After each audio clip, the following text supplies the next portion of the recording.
네, 정치권 동향을 대기자의 시선으로 짚어보는 목요 정치클럽 기자 대기자 시간입니다.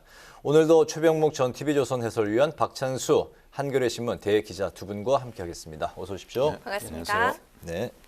네, 오늘 함께 이야기를 나눠볼 주제는 박찬수 기자께서 발제해 오셨죠? 예, 이제 대선이 꼭 3주 남았는데요. 네. 그저께 공식 선거운동에 막이 올랐습니다. 선거 초반 이재명, 윤석열 두 유력 후보의 전략은 어떤지, 그리고 그들의 유세 동선에 담긴 의미는 뭔지, 또 선거운동원 사망 사건으로 큰 심리적 타격을 받은 안철수 후보의 선택은 어떨지, 여기에 초점을 맞춰서 선거 초반 유력 후보들의 선거 전략을 한번 얘기해 보겠습니다. 알겠습니다. 네. 말씀하신 대로 그 첫 부분을 먼저 가장 첫 번째 질문으로 이제 드리겠는데요. 대선 공식 선거 운동이 이제 본격적으로 시작을 했고, 여기 이제 양강 후보인 이재명, 윤석열 후보 서로 다른 동선과 유세 전략을 펼치고 있는 상황인데, 이재명 후보를 살펴보면 먼저 그 첫날은 경부선 유세에 이어서 현재 이틀 연속 서울에 집중하고 있고요. 또 윤석열 후보는 경부선과 호남, 강원에 이어서 수도권을 공략하고 있는 상황입니다. 두 후보의 동선과 또 유세 현장에서 보이는 전략 어떻게 해석할 수 있을지 먼저 들어보겠습니다. 먼저 박찬수 대기자님. 예. 우선 이재명 후보는 부산에서 시작해서 대구 거쳐서 쭉 서울로 올라왔죠. 그래서 어제 서울, 어제는 서울 강남, 오늘은 서울 강북 유세했는데요. 그건 수도권이 그만큼 지금 절박하다. 네. 사실 민주당이 2007년 이명박 후보가 당선됐던 대선 이후로 대선과 총선에서 한 번도 수도권에서 진 적이 없거든요. 네. 수도권에서 근데 여론조사상으로 지금 밀리고 있습니다.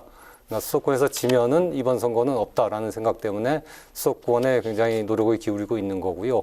윤석열 후보는 제가 눈에 띄는 게 선거 초반에 광주를 방문한 게 눈에 띕니다. 사실 광주는 그 표가 많이 나오는 지역이 아니래 갖고 과거 이회창 후보 같은 경우는 광주 유세를 안 한 적도 있습니다. 근데 이번에 갔다라는 거는 그만큼 어쨌든 호남에서 지지율을 끌어올리고, 또 호남에서 지지를 얻는 것이 그 여권이 지금 공세를 펴고 있는 정치보호 프레임을 약화시킬 수 있는 굉장히 유력한 고리다라는 판단을 하고 있는 것 같습니다. 네네. 잘 아시다시피 지금 정권 교체 여론이라는 것이 50%를 넘는 조사가 굉장히 많이 나오고 있거든요. 그래서 제가 보기엔 이 두 후보가, 양강 후보가 다 그 부분을 의식하고 있는 것으로 보여요. 그래서 이재명 후보 같은 경우는 사실은 운동원복도 안 입잖아요. 그리고 이재명 후보의 그 유세차 같은 걸 보면 민주당자가 어디 저 구석에 이만큼 작게 있어요. 그리고 그냥 기호 1, 나를 위해 이재명, 이런 것만 있단 말이죠. 그 얘기는 이제 민주당이라는 그 어떤 테두리와 이재명 후보라는 거를 이렇게 연결시키지 않으려는 그런 노력들이 보이고요. 그 다음에 또 하나는 이제 본인은 이제 성남시장도 해보고 경기도지사도 해보고 한 어떤 그 행정 유경험자, 이게 이제 윤석열 후보와 차별화할 수 있다고 본인은 그렇게 생각하는 것 같아요. 거기에 이제 초점을 맞춰서 경제 대통령 얘기를 지금 하고 있고요. 반면에 이제 윤석열 후보 같은 경우는 부동산 정책, 이제 문재인 정부의 부동산 정책 실패했다는 건 누구나 다 인정하는 부분이니까. 그리고 정권 교체를 요즘에 굉장히 많이 주장하고 다녀요. 그거는 사실은 본인이 정권 교체에 대한 그 여론을 본인의 지지율이 못 따라가고 있잖아요. 그러니까 본인은 이것만 일치시키면 무조건 승리한다. 아마 이런 이해를 하고 있는 것으로 보입니다. 네. 네, 유세전이 달아오르면서 양강 후보 간의 공방도 뜨거워지고 있는데요. 어제 오늘 두 후보는 서로를 향한 공세를 주고받았습니다. 그 목소리 잠시 듣고 이야기 이어가겠습니다. 모르는 게, 무능한 게 자랑이 아닙니다. 유능한 사람을 불러쓰기 위해서도 아첨군 속에서도 충신들을 골라내려면 뭘 알아야 면장을 할 거랍니까? 유능한 경제 대통령으로 반드시 G5에 진입하는 경제 회복과 성장을 만들어낼 것입니다. 자기 개인 위기는 잘 넘어갑니다. 유능한 경제 대통령이라고요? 뭐에 유능하다는 것입니까 도대체? 시장하고 지사하면 다 유능한 겁니까? 불법에 유능한 겁니까? 네, 두 양강 후보의 지지율이 현재 박빙이다. 두 분 동의하십니까? 박빙이라고 하기는 좀 어렵고요. 좀 벌어졌다고 생각하시는 겁니까? 벌어졌다고 하기도 어려워요. 왜냐하면 여론조사상으로 워낙 여러 개가 이렇게 출렁이고는 있는데, 다만 그 현재까지 나온 모든 여론조사를 보면 오차범위 내이긴 하지만 그 이재명 후보보다는 윤석열 후보가 앞선 여론조사 결과가 훨씬 많은 건 사실입니다. 네. 박빙이다 동의하십니까? 예, 박빙이죠. 박빙인데 네. 다만 지금 여론조사 추이를 보면은 윤석열 후보가 박빙 우세지 않을까라는 게 제 생각입니다. 윤석열 후보가 조금 앞서고 있는 상황이다 두 분 거기에는 이제 같은 그 의견을 보여주셨는데요. 이런 이제 상황에서 네거티브 이제 공방도 이제 치열한 상황입니다. 샤이 이재명과 샤이 윤석열 숨은 표심 어느 쪽이 더 많다고 보시는지 들어보겠습니다. 예, 우선 여론조사 좀 기법을 알 필요가 있는데요. 지금 크게 보면 두 가지가 있습니다. 하나는 RDD라고 그래갖고 그 휴대전화 그 무작위 전화 다이얼링이 있는데 이것과 또 하나는 그 통신사로부터 안심번호를 받아갖고 전화 면접을 하는 방식이 있습니다. 근데 RDD는 무작위로 전화를 거는 거기 때문에 이 RDD 방식으로 하면은 윤석열 후보가 훨씬 강세. 두 후보의 격차가 좀 벌어집니다. 왜냐하면 지금 정권교체 열망은 어쨌든 강하니까 야당 지지자들이 RDD에 적극적으로 응답을 하고 여당 지지자들은 응답을 잘 안 하는 거거든요. 그러니까 그런 그 경향으로 본다면 샤이 윤석열보다는 샤이 이재명이 훨씬 더 많이 있을 가능성이 있다라는 게 어떤 일반적으로 여론조사 전문가들의 전망이고요. 다만 이제 제가 그 정치부 기자 경험으로 보면은 네. 그 샤이 표라는 것이 선거 판세를 흔들 정도로 이렇게 유의미했나? 과연 그럴까? 저는 별로 이렇게 샤이 뭐를 이렇게 붙일 수 있을 만큼 샤이 표심은 그렇게 유의미하지 않을 가능성이 높다라는 생각을 저는 개인적으로 합니다. 그렇군요. 네. 저희도 이제 이 정치 현장에 있다 보면 자 이제 여야 또는 뭐 그 여러 후보들이 경쟁을 합니다. 경쟁하고 뭐 경합이다. 네. 뭐 경합 우세, 뭐 경합 열세, 뭐 이런 거 막 기자들이 분석하고 그러지 않습니까? 그런데 그 과정에서 저희가 그냥 경험적으로 이건 뭐 과학이라고 할 수는 없지만 경험적으로 느끼는 거는요. 샤이 뭐가 있다라는 얘기가 나오는 쪽이 되게 지더라고요. 그건 무슨 얘기냐면 이 사람들이 그걸 믿고 싶은 거예요. 자기네들이 조금 기잖아요. 여론조사상으로. 그러면 아니야. 우리 표는 샤이. 그러니까 숨어있는 표가 있어. 그 대표적인 게 2002년인데 이회창 후보 진영을 제가 취재했었거든요. 근데 그때 숨어있는 몇 %, 이 얘기를 이회창 후보 진영에서 먼저 했어요. 근데 결국 졌지 않습니까?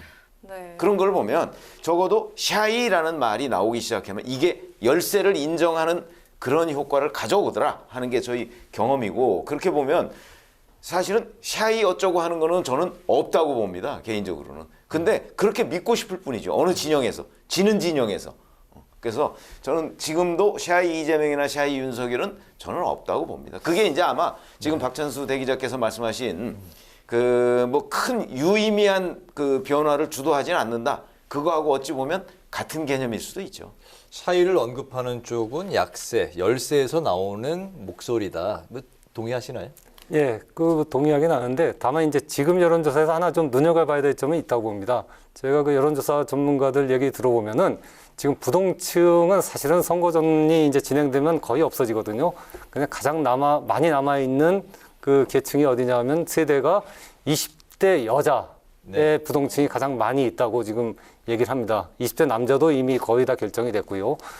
그 얘기는 뭐냐면 20대 여자가 어쨌든 문재인 대통령을 지지 성향이 굉장히 강한데 지금 이재명 후보로는 잘 안 가고 있는 거거든요. 이 표가 부동표가 남아있는 건데 이 표가 과연 어느 정도만큼 이재명 후보 쪽으로 가느냐 하는 것들이 이제 막판에 변수는 충분히 될 수 있다고 봅니다. 알겠습니다. 네, 안철수 후보 이야기로 가볼까요? 안철수 후보 부인 김미경 씨 코로나 확진에 이어서 유세차 사망 사고라는 안타까운 사고까지 발생하면서 악재가 겹쳤는데요. 지금 유세를 중단하고 있는 상황인데 안 후보 선거운동 재개 시점이나 완주 여부 어떻게 보십니까? 글쎄요, 그건 뭐 예측하기가 쉽지가 않은데요. 현재 이제 그 사망하신 분들의 뭐 발인 뭐 이런 얘기들이 아직 언론에 보도된 거 보면 나와 있지 않아요. 네. 근데 이제 아마 그 정도 선 이제 적어도 장례 절차를 마친 뒤에 아마 선거운동을 재개하지 않을까. 그러면은 이게 공식 선거운동 기간의 초반 며칠을 선거운동을 못한 셈이 돼버리잖아요. 네. 이러면 사실 본인으로서는 굉장한 위기의식을 느끼게 될 것이다. 그렇지 않아도 요즘 안철수 후보 지지율이 횡보 상태거나 아니면 하락세를 보이고 있거든요. 각종 여론조사에서. 근데 거기에다가 단일화 부분에 관해서 이제 윤석열 후보한테 지난 일요일 날 공식 제안을 해놨는데 윤 후보 측에서 사실상 거부했어요. 그러니까 여론조사를 통한 단일화는. 그러면 이제 단일화를 그냥 단판에 의한 단일화를 하든가 아니면 완주든가 뭐 이 두 가지인데 완주는 이제 그 부인의 코로나 확진, 그다음에 지금 유세차 사고 뭐 이런 것들 때문에 굉장히 막 뭐가 이렇게 엉켜 있단 말이죠. 그래서 아마 선거운동을 재개하는 시점에 자 정말 완주를 할까 아니면 단판에 의한 단일화라도 할까 하는 그 두 가지 중에 결단을 내리지 않을까 지금 그렇게 생각을 합니다. 네네. 뭐 저도 안철수 후보가 굉장히 심리적으로 큰 타격을 받았다라는 데는 동의를 하고요. 그러니까 사실은 지지율이 올라가지 않는 상태에서 선거운동가 2명까지 저렇게 사망 사고가 나니까 저는 굉장히 심리적으로 타격을 받죠. 근데 어쨌든 정치는 명분이거든요. 이 대선까지 나왔고 또 안철수 후보가 지금 대선 처음 나온 것도 아닌데 선거운동원이 2명이 숨졌다 그랬고 그것 때문에 이렇게 중도에 포기하기는 그 명분이 없단 말입니다. 그 명분은 뭐냐 그러면 그건 뭐 본인이 이미 그 윤 후보에게 제안했듯이 윤석열 후보 그리고 국민의힘이 여론조사 단일화를 받는 거거든요. 아니면 그와 비슷한 어떤 뭐 제안을 한다거나 네. 그거 아니면 사실은 그 안철수 후보가 다른 방식으로 이렇게 자신의 그 대선 레이스를 포기하기는 굉장히 명분이 없다라고 이렇게 생각을 합니다. 네네. 어쨌든 야권 단일화 논의가 이제 지금 차질을 빚고 있는 이제 상황이고 이준석 대표가 이제 그런 상황에서 여태 이제 비판적인 모습을 많이 보였는데 최근에 안철수 후보에게 더 나은 명분과 예우를 검토하고 있다 이렇게 밝혀서 뭔가 이제 기류의 변화가 있는 거 아니냐 이렇게 이제 눈길을 끌고 있는 상황입니다. 일각에서는 이제 안 후보에게 서울시장, 경기지사 또 차기 대선에 후보 제안설까지 나오고 있는데 이런 제안설 뭐 가능성이 있다고 보십니까? 저는 뭐 그렇게 차기 보장을 어떻게 하겠습니까? 옛날에 DJP 연합을 하면서 내각제 각서라는 것까지 썼습니다. 아니 DJ가 아니라 YS하고 JP가 같이 힘을 합쳐서 내각제 각서라는 거 썼는데 그 각서도 무용지물이 됐거든요. 근데 뭐 차기 대선 보장하겠다. 뭐 그거는 또 말도 안 되는 얘기고요. 서울시장 같은 경우도 지금 서울시장에 오세훈 후보가 있거든요. 오세훈 후보가 가장 강력한 후보고 그 다음 선거에서도 그 당선간 유력한 후보인데 그 후보가 경선을 하지 않고서 뭐 안철수 후보가 그 서울시장 후보가 될 수는 없는 거죠. 그러니까 그런 식으로 이렇게 안철수 후보를 끌어들일 수 있다라는 거는 저는 뭐 별로 그 실현성이 없는 그런 시나리오라고 생각을 합니다. 네네. 뭐 저도 기본적으로는 동의를 하는데요. 지금 예를 들어서 윤석열 후보가 안철수 후보한테 뭘 이렇게 보장해 준다는 거는 있을 수가 없고요. 보장해 준다면 아마도 이제 뭐 총리 지명이나 그건 윤석열 후보가 당선될 경우에 할 수 있는 거거든요. 네. 아니면 이제 DJP처럼 뭐 장관 자리 몇 개를 뭐 국민의당과 해서 뭐 공동 정권을 구성한다. 이런 거는 윤석열 후보가 할 수 있는 일이지만 예를 들어서 뭐 경선을 그 원칙으로 하는 뭐 어떤 지방자치단체장이나 뭐 이런 데를 주겠다.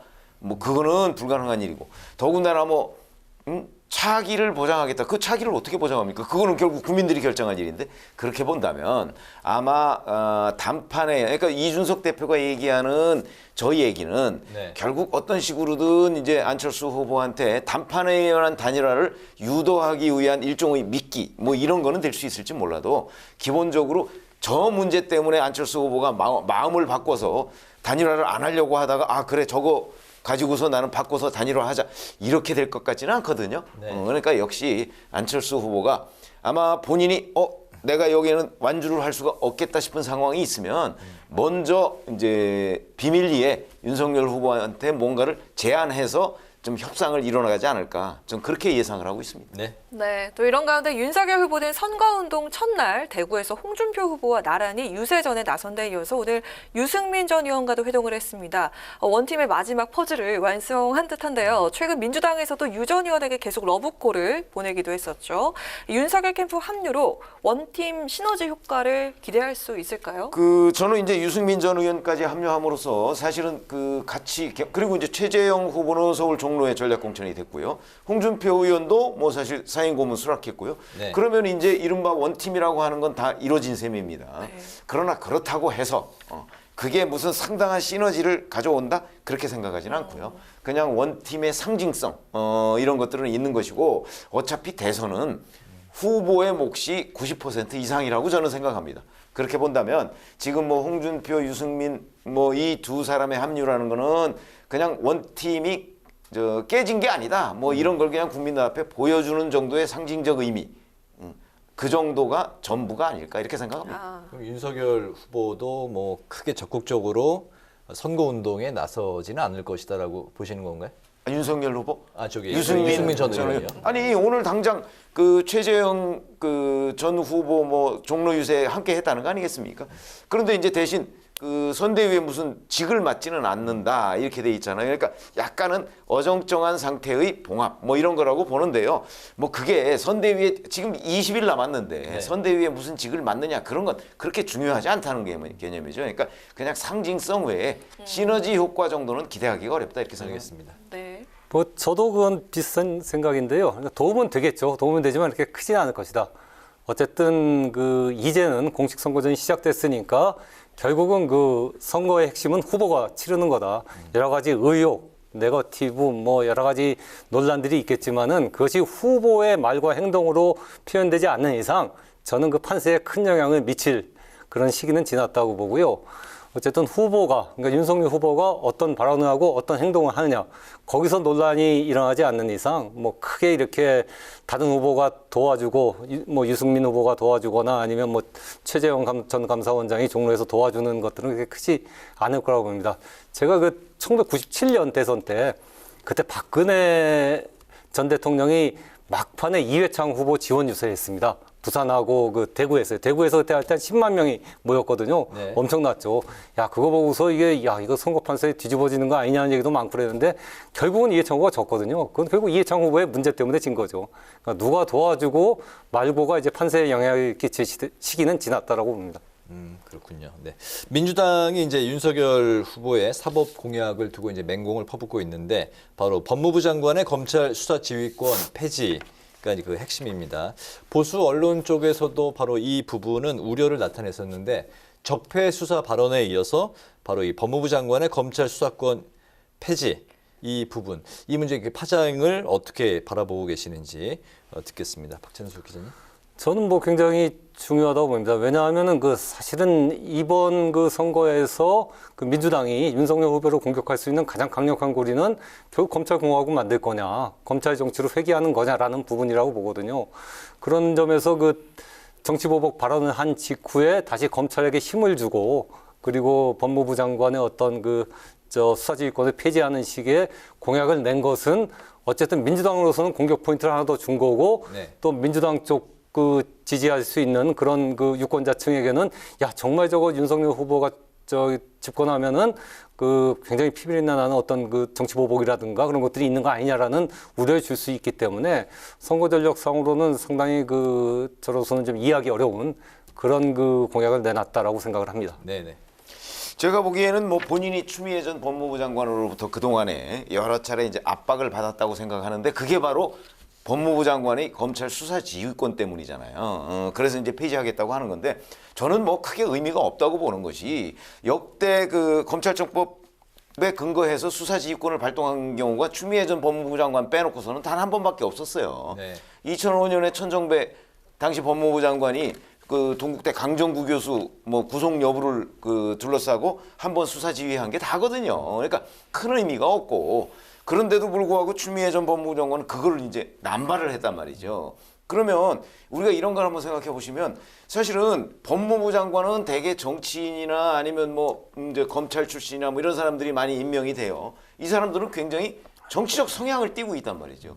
그 사람이 수사 지휘하는 거는 공정성에 있어서 굉장히 국민들로부터는 불신을 받고 있다고 생각을 합니다. 그러느니 차라리 그 수사지휘권을 없애고 검찰총장은 임기가 있잖아요. 그러니까 임기가 있는 검찰총장이 소신껏 본인의 네. 어떤 수사를 지휘할 수 있는 게 오히려 더 합당한 것 아닌가. 왜냐하면 불필요하게 사실상 별 실효성도 없는 법무부 장관의 검찰총장 수사지휘권 그런 것들은 아마 이쯤에서는 오히려 폐지되는 게 마땅한 것 아닌가 그렇게 생각을 합니다. 네네.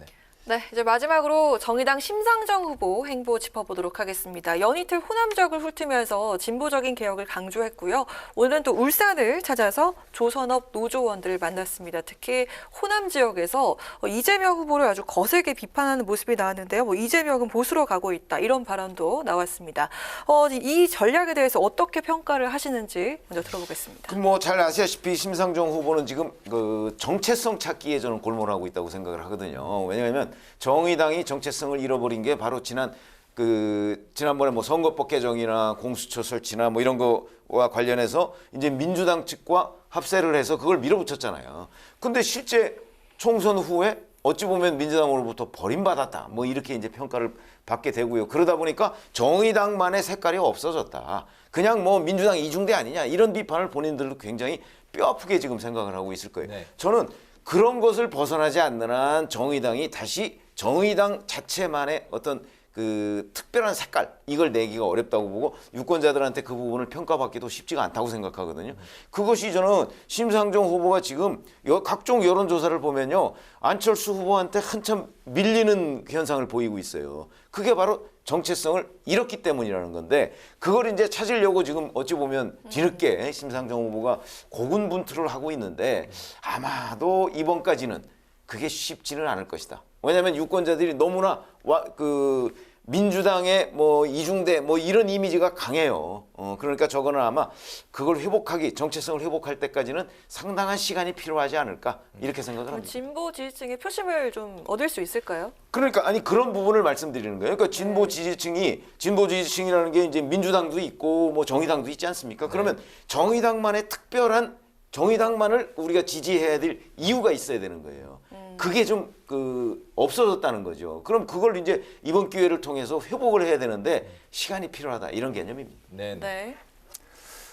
이번 선거는 어쨌든 정의당으로서 굉장히 중요하죠. 민주당과는 다른 진보 정당으로서의 어떤 입지를 다져야 되는데 그러기 위해서 민주당과 이제 본격적인 진보 경쟁을 하겠다라면서 이재명 후보를 비판하고 있는 건데요. 그럼 과연 이걸 효과가 있을 거냐? 저는 뭐 별로 그렇지 않다고 봅니다. 그러니까 지난번 그 조국 전 법무부 장관 사태 때 조국 장관을 굉장히 열심히 지지했던 그 진보 쪽의 그룹이 있고 또 한쪽에서는 야, 저 조국도 문제가 있는 거 아니냐라고 반대했던 그룹이 있는데 그럼 이 반대했던 그룹을 정의당 심상정 후보가 이번에 포용할 수 있을 것이냐. 근데 반민주당, 반문재인만 얘기해갖고는 그건 어렵거든요. 왜냐하면 이쪽 진보 그룹도 사실은 민주당과 문재인 정권도 문제지만은 국민의힘과 윤석열 후보가 더 문제라고 생각하는 진보 진영이 훨씬 많기 때문에 자칫하면 이렇게 이재명 후보를 공격하는 게 오히려 그 진보 진영에서 도저히 정의당은 못 찍겠다. 오히려 민주당이 낫다라는 쪽으로 움직일 수가 있습니다. 실제로 지금 보면은 심상정 후보 지지율이 오늘 그 전국 지표 조사에서는 4%에서 2%로 반토막 났거든요. 그 얘기는 정의당 내에서 어쨌든 민주당에 대해서 관망세를 보이지만은 국민의힘에 더 싫어하던 그런 진보층들이 오히려 빠져나갔다고 볼 수 있기 때문에 심 후보의 이런 전략이 전 성공하기는 굉장히 쉽지 않다라고 생각을 합니다. 네네. 네, 이제 마지막으로 두 분의 한 줄 논평 들어보겠습니다. 최 의원님 먼저 들어볼까요? 지금까지 저희가 이제 공식 선거운동 사흘째 얘기를 했고요. 그래서 이제 뭐 이재명 후보, 윤석열 후보, 양강을 비롯해서 이제 대선 후보들이 서로 상대방에 대한 그 공격의 날을 세우고 있습니다. 그러다 보니까 이제 정확하게 그걸 표현하자면 일진일퇴 뭐 이런 식으로 지금 되고 있을 텐데 그러나 저희의 이제 그동안 그 현장 취재 경험 같은 걸 보면 이런 일진일퇴는 그야말로 한 번 물러나고 한 번 앞서고 뭐 이런 거 아니겠습니까? 네. 그래서 나중에 3월 9일 대선 때 보면 이건 결국 제자리더라 하는 느낌이 있어서 제가 오늘 한 줄 논평은 일진일퇴 결국 제자리 이렇게 말씀을 드리겠습니다. 네. 네. 예, 저는 결국 이제 선거는 작은 이렇게 실수라든가 정책이라든가 그걸로 판가름 나는 게 아니라 결국 구도에 의해서 판가름 난다. 그 구도란 결국 지금 국민의힘과 윤석열 후보가 얘기하는 정권 교체라는 프레임과 또 민주당과 이재명 후보가 얘기하는 정치 보복이라는 프레임, 두 개의 큰 프레임의 대결이고 이 프레임 중에서 유권자가 뭘 선택하느냐가 핵심이 될 것이다. 그래서 저는 오늘 한 줄 논평은 결국 선거는 구도다. 네. 정권 교체냐 아니면 정치 보복이냐라는 거다라고 이렇게 정리를 하고 싶습니다. 알겠습니다. 오늘 목요 정치클럽 기자 대기자 이제 마치겠습니다. 대선 후보들의 유세 전략과 야권 단일화 논의를 중심으로 살펴봤는데요. 지금까지 최병묵 전 TV조선 해설위원, 박찬수 한겨레신문 대기자 두 분과 함께했습니다. 말씀 잘 들었습니다. 네, 잘 들었습니다.